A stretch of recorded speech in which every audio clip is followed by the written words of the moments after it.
our session. So our title is Effects of Assistive Technology, Instruction on Pre-Service Teachers, and this is a systematic review. So my name is Jian Park, and I am Assistant Professor at Binghamton University. Hi, I'm Michelle Grump, and I am an associate professor at Illinois State University. Hello, everyone. My name is Minuk Ok. I'm an associate professor at Daegu University in South Korea. Okay, to understand the purpose and the scope of our study, it's important to be familiar with current educational landscape. According to the National Center for Education Statistics, there has been an increasing number of students with disabilities receiving special education services in general education classrooms. Specifically, in 2021, 95% of students with disabilities were receiving special education services in general education classrooms, with 60% of these students spending the majority of their school day in general education settings. These numbers make it clear that the responsibility for supporting students with disabilities can no longer rest solely on special education teachers. General education teachers must also become knowledgeable in providing effective instruction and implementing supplemental aids and services. Assistive technology is an essential service included on the IEPs of many students with disabilities. Therefore, it is important to have a clear and consistent definition for this term. Assistive technology is defined as any item, piece of equipment, or product system, whether acquired commercially off the shelf, modified, or customized, that is used to increase, maintain, or improve the functional capabilities of people with disabilities. There are several important facts related to assistive technology and its role in K-12 education. As part of the Individuals with Disability Act of 2004, assistive technology must be considered in the development of IEPs for all students with disabilities in order to ensure equal access to instruction and opportunities for learning. Additionally, teacher preparation programs are required to address technology standards set by various accrediting agencies, such as the Council for Exceptional Children and the Council for the Accreditation of Educator Preparation. Despite these mandates, research shows that assistive technology is often underused by teachers due to a lack of knowledge or misconceptions about its use and/or its impact on learning. If teachers are not fully prepared to use assistive technology in their classrooms, then we must look at the teacher preparation programs to determine what types of challenges they are faced with. Perhaps one of the biggest challenges is determining the best method for providing AT instruction to pre-service teachers. Another challenge is that there are often a limited number of higher education faculty who have the expertise needed to effectively deliver this content and to keep up with continuous improvements and advances. Finally, there are often budgetary constraints which impact the ability of institutions to purchase devices or to purchase enough devices for students to have ample opportunities for practice. As we sought to determine best practices for providing AT instruction to pre-service teachers, we discovered the conditions just described and realized the need for a systematic review of existing research. Specifically, we set out to determine which types of instruction proved to be most effective for developing AT expertise for pre-service teachers. The three main research questions which guided our review were as follows. What are the general features of studies that have researched AT instruction? What are the features of AT instruction provided in teacher preparation programs? And what are the effects of AT instruction on pre-service teachers' self-reported skills and knowledge, as well as their demonstrated skills and knowledge, and their perspectives toward assistive technology? To address the research questions, we conducted electronic search across 5 databases as well as a manual search.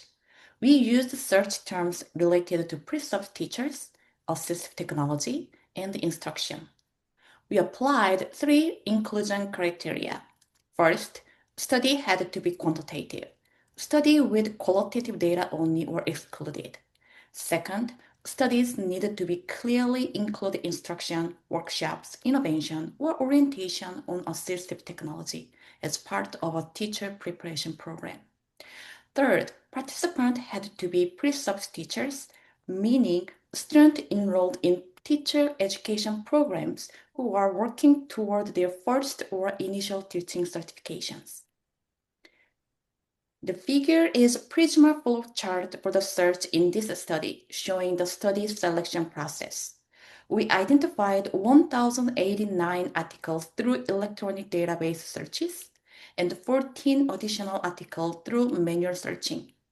After screening title, abstract, and full text, as well as including studies that did not meet the inclusion criteria, 14 studies were included in the final selection. The 14 studies were published between 2000 and 2022. In terms of a participant, 4 studies focused on pre-service special education teachers only, 3 studies included pre-service general education teacher only, and the other 7 studies included both groups. Regarding research design, most studies used a pre- and post-survey design, with fewer studies using experimental or post-survey design. Across the 14 studies, we synthesized the instructional features used to deliver assistive technology. Common approaches include demonstration, hands-on activities, and videos. Several studies also provide the opportunity for interaction with K-12 students with a disability and require pre-service teachers to develop lesson plan incorporating assistive technology. In addition, case studies or bigness were used to support decision-making about appropriate assistive technology devices, and some studies emphasized collaboration between pre-service special and general education teachers.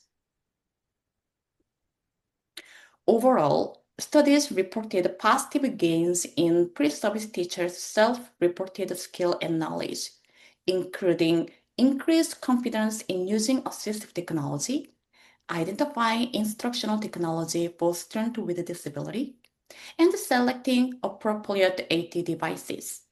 In terms of assessed outcome, several studies found improvement in participant ability to define and apply specific AT devices, list low to high-tech options, and make AT decisions based on case scenarios or mock IEPs. However, findings related to attitude and perspectives toward assistive technology were mixed and limited. So these are limitations we found in AT research we analyzed. First, there is very little research on AT instruction in teacher education. So we found only 13 studies over 34 years. Also, only 2 of these studies use a rigorous experimental design. Many studies also didn't provide detailed statistical data, so we couldn't calculate effect size. And most studies did not describe the AT devices or instructional component in enough detail, which make it really difficult for others to fully understand or replicate their work. So to address these limitations, future research should use stronger research design with control groups and clearly report statistical outcomes so the effect size can be calculated.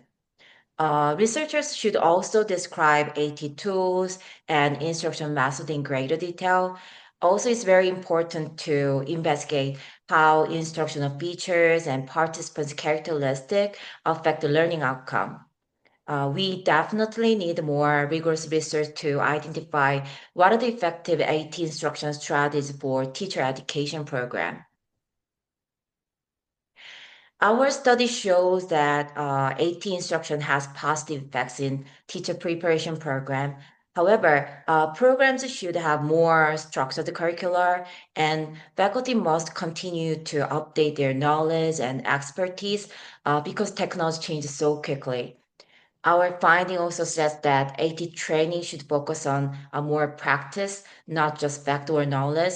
So using HLPs, hands-on activities, case studies, all these things can help future teachers feel more confident using AT in real teaching situation. In conclusion, our studies show that AT instruction in teacher education is promising, but the current evidence is still limited and inconsistent.